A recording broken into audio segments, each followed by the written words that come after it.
So I've been living in America for over 10 years, and I consider this place my home by now. I'm definitely gonna have kids in this country. But if there's one thing that I learned about living in America for so long, is that what differentiates Americans from other first world countries, because I came here from Canada, is that every American seems to think that they have the right to try to get rich. It is not crazy for your friends to encourage you to go take out a business loan to start a business that you had no business starting to begin with. It is not crazy to meet up with a bunch of friends and then one of them tells you about this crazy idea about, oh, what if there was like a Hooters, but it was for older women with big you-know-whats, and like, all the other people are just gonna gaslight this person to go ahead and do that, because how could that go wrong, right? But if you look at business statistics and how many businesses fail within the first year, then you would know that we should maybe stop doing that. We should maybe not do that. But telling an American that they cannot start a business is like telling a fish to breathe out of water, And you don't have to take my word for it. There's even a whole show that capitalizes on this, about putting your whole life on the line so that you can start a business and then hopefully to pray to God. It is your American right to get rich, that your business succeeds. Insane. We live in an insane culture and I love it. So there's this show called Shark Tank. And I absolutely love this show. I don't know how many seasons there are by now, but it's over 10 seasons by now. It's a show where there's a bunch of people that made millions of dollars and one of them made billions of dollars. And then people come on the show and they pitch their business idea to those millionaires and one billionaire in the hopes that one of them feels bad enough for you and then invests in your business. Next into the tank is a solution for messy little eaters. Hi, my name's Lindsay Lorraine and I'm from Parker, Colorado. I'm out. So you get the gist of it, right? It's a show where you pitch your business idea to other millionaires so that they would want to invest in your business. It's simple. It's easy. Sometimes the pitches are very emotional. That's why I'm here today. It could wait, but I mean, woe is me, like I can't get married, but it's like, do I have to choose between my company of my dreams and my fiance? Sometimes the businesses are just something that the person found by accident that worked out for them. Hi, Sharks. I'm Aaron Krause from Philadelphia, and I'm known as the daddy of the Scrub Daddy, the cutest but most high-tech scrubbing tool in the world. Sometimes you got the real badass motherfuckers that went in there with a business plan and a strategy, and they executed it and it worked. Max and Natalie have one offer on the table from Kevin for their wearable weights company, Bala Bangles.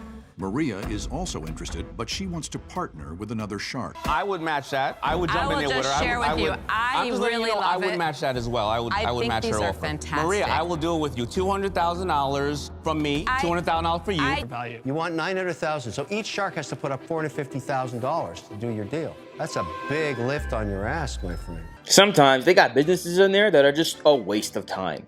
They're kooky, totally bad business ideas that would make the average investor's blood boil. I mean, they got like 13 seasons. There has been hundreds and hundreds of people pitching business ideas, and I've watched every episode. So when I'm telling you that I didn't go to business school, but I might as well have went to business school, let me tell you, there's some businesses on there that had no business being on that show. So since I love those shows so much, I figured that today would be a great day to maybe go into depth about the 3 products that I found that had no business ever being on Shark Tank. Okay, so let's begin. All right, so have you ever worked like a double shift that you had to stand all day? I know I have. And then you came home and your cat was just laying there and you were just like, I wish I could lick my cat, but it would probably have a fit and scratch me. What do I do? Well, you're in luck because the Licki Brush exists.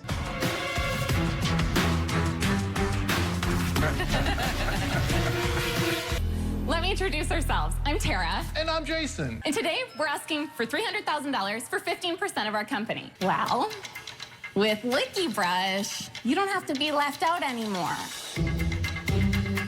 Licki Brush is a tongue-shaped brush you can use to finally lick your cat, just like a mama cat licks her young. No, you're not going to stick that in your mouth, are you? Yeah. Oh, White people are the worst. So what do you think happened? Do you feel like those sharks took her seriously, or did they start roasting her as soon as they saw the product? $300,000 before I saw you lick a cat with this. Well, we don't know what their sales are. We have sold about $250,000 worth of shrew and about $52,000 worth of Licki Brush. Ask you how much it sells for? No, you haven't. Okay. The MSRP today is $119. 119? So what would make you think that you could price this business at over $2 million in valuation? We're really focused on future revenues. So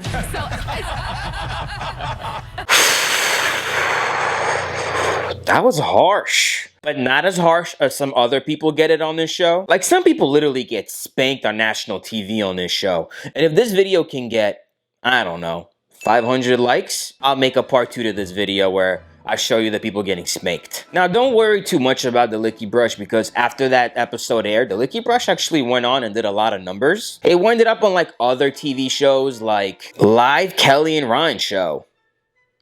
Never heard of that show, but I mean, let's see what it did. The Licki Brush, and it allows you to bond with your cat like a cat. Now I'm going to show you how it works. With Gelman brought in his cat. Gelman. Hi. Gelman, what? Oh my God.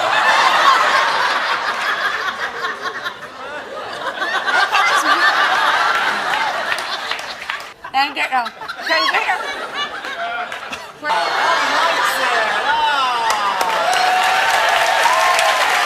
So if you love your cat too, then you should lick it too with the Licki Brush. And luckily for you, you can actually buy the Licki Brush on Amazon. And some people did leave some good reviews about it. For example, Maven Johnson left a 4-star review saying, "Lick those cats right off your lawn. I used to chase cats away from my yard. Or rather, the owners of said cats know not to let their cats loose in our neighborhood unattended. It turns out that there are ordinances in my city against indecent exposure. So do I need to wear a banana hammock while using this product outside of my home?" I also think that the initial impression of 280 men bearing down on animal at top speed, mewling and slobbering with a slob of silicone dangling from his mouth may initially be off-putting for some cats, but once I have wrestled them to the ground and the clawing and biting has subsided, I can begin licking the cats until its horrified owner returns home from work to ask, "What am I doing?" Obviously, the cat was on my property, and I can lick anything that I want on my property. Plus,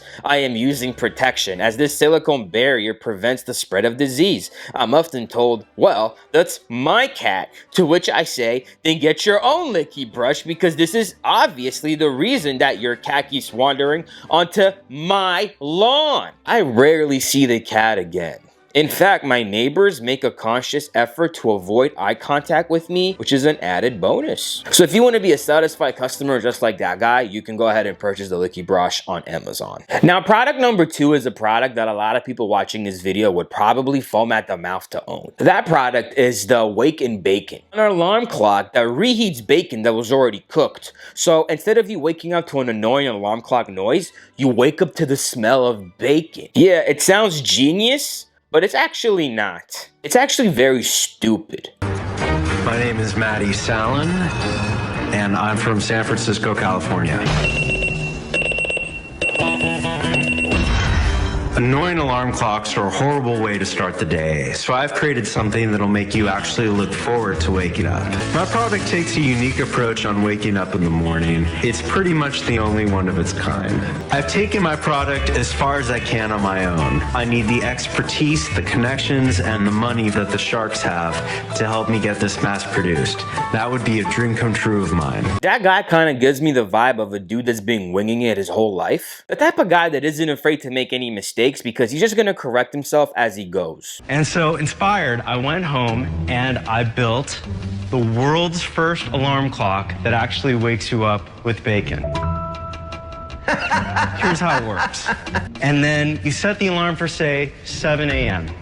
The next morning at 6:50, the clock silently turns on. You can cook the bacon and then eat it. That's right. A fake it till you make it type of guy. But too bad he couldn't fake any enthusiasm. Do you have any idea of pricing? Do you know what your margins will be? So it'd be about $13 per unit. I mean, you're asking for $40,000. So once you burn through the 40, to make the prototype. Where's the money going to come from to sell it? I want the money so that I can then pitch this to retail partners and manufacturing partners. You only asked for 40.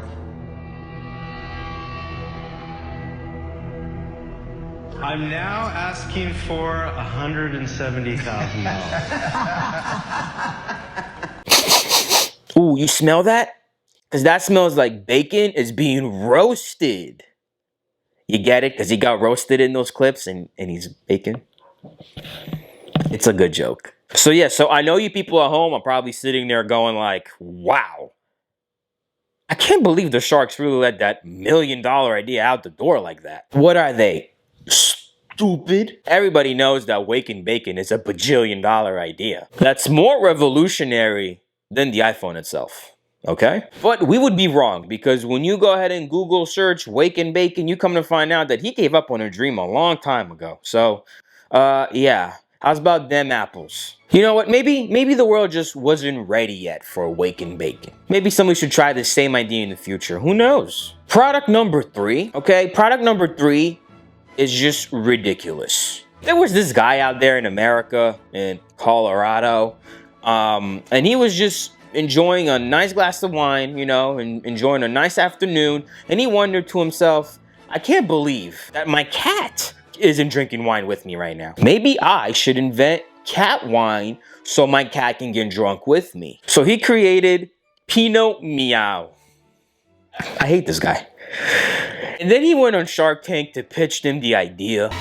First into the tank is a unique addition to the beverage industry. Hello, Sharks. My name is Brandon Zavala, and I'm the founder of Apollo Peak, and I am seeking $100,000 for 10% equity in my company. You know how it is. It's been a long day at work. You're super stressed out, and all you really want to do is unwind with a bottle of wine. But you've got nobody to drink with, except for maybe your cat. But cats don't drink wine, right?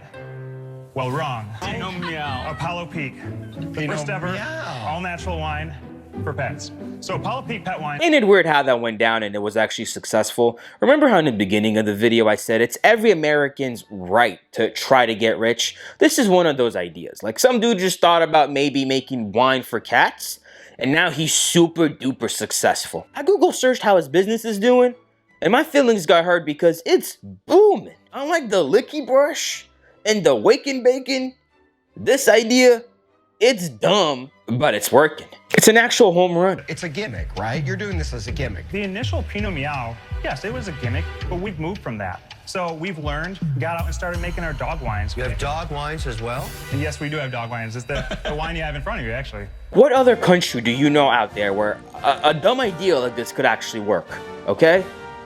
Nowhere. Stuff like this only works in America.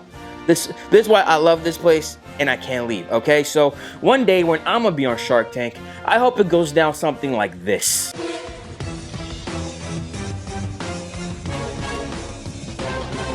Hi Sharks, my name is Yoel and I'm seeking $1 billion for 10% of my business. Did you say 1 billion? Like a billion with a B? Now hold up now. Cut him some slack, maybe he's a little bit nervous. Maybe he meant to say $1 million. No, I didn't stutter. I said 1 billion with a B. I didn't mean a million. I literally need $1 billion.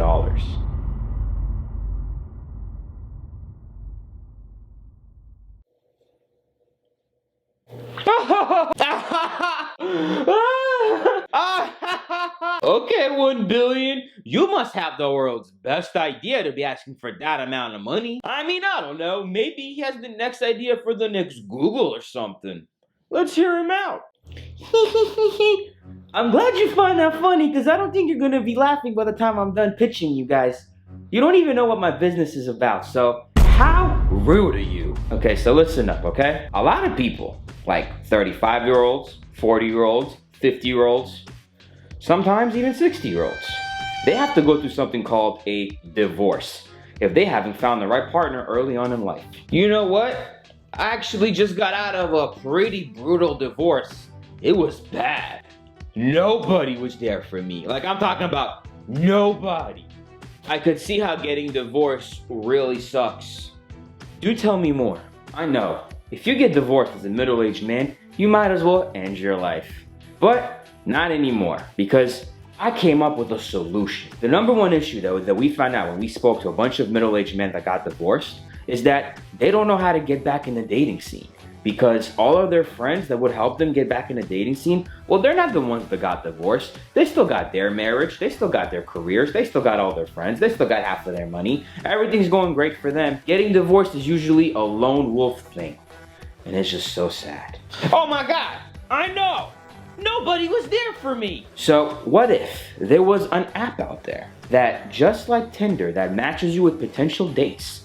Instead of matching you with potential single people, it matched you with other men that just got divorced as well. So this way, you guys can meet up and become each other's wingmans. Get that confidence that you need to get back in a dating scene, remake a Tinder account, and find brand new love. Man, where were you when I needed this? I just got out of the worst divorce in my life. Do you know how clutch this would have been if I knew that this would have existed? God damn, man. Look at how upset he is. He's selling this better than you are. I get what you're trying to do. It's kind of smart, but 10% for $1 billion? You are asking for 10% for $1 billion, and I just don't think I can come up with that. Listen, I knew you would say that. I knew that you would get a little bit upset that I'm asking for $1 billion. So get this, okay? We're gonna call this app Life After Love. Bro, for the love of God, bro, please, bro.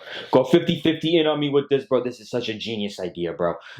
Trust me, I needed this. The world needs this. There's people that need this. All right, and I get that, but even if we went 50-50, he's still asking for $1 billion, and I just don't think we can come up with that. He's asking for a little bit too much, and because of that, I'm sorry. I'm out. That's okay. You can be out all you want, because I don't even need you guys. Yeah, that's right. Because I was gonna use the $1 billion to actually go and buy Tinder, so that once they get the confidence back to make a Tinder account and they do find brand new love, they're probably gonna get married and divorced again. And then guess where they're gonna go? Oh my God, this is so genius. Oh my God. That's right. On Life After Love. Dude, aren't you invested in like a bunch of nonsense businesses? Just sell all of those, and then maybe we can each come up with $1 billion on our own, and then we can go in for 5% in on this business, because it's such a good idea. We can't let this go, bro. You know the show has been on for 13 seasons, and you're the first guy to come on this show with a genius idea like this. Now, I know a good opportunity when I see one, and I'm willing to sell all of my businesses to going 50-50 with you on this. I knew you guys would change your mind, but I'm gonna go ahead and decline your offer. We offered you twice as much as how much you asked for twice as less. Why would you decline? Bro, don't let this man get to you. I can't. This idea is too smart. And he's still standing there. Hey, you gotta leave. It's over. He's not leaving, man. This guy won't leave. Hey, you have to leave now. There's more people. Come on, you gotta go. Oh my God, what is he doing? I think he's saying that like maybe time is money, but he's not even wearing a watch. Please leave, man. Please, can you go? I hate this guy.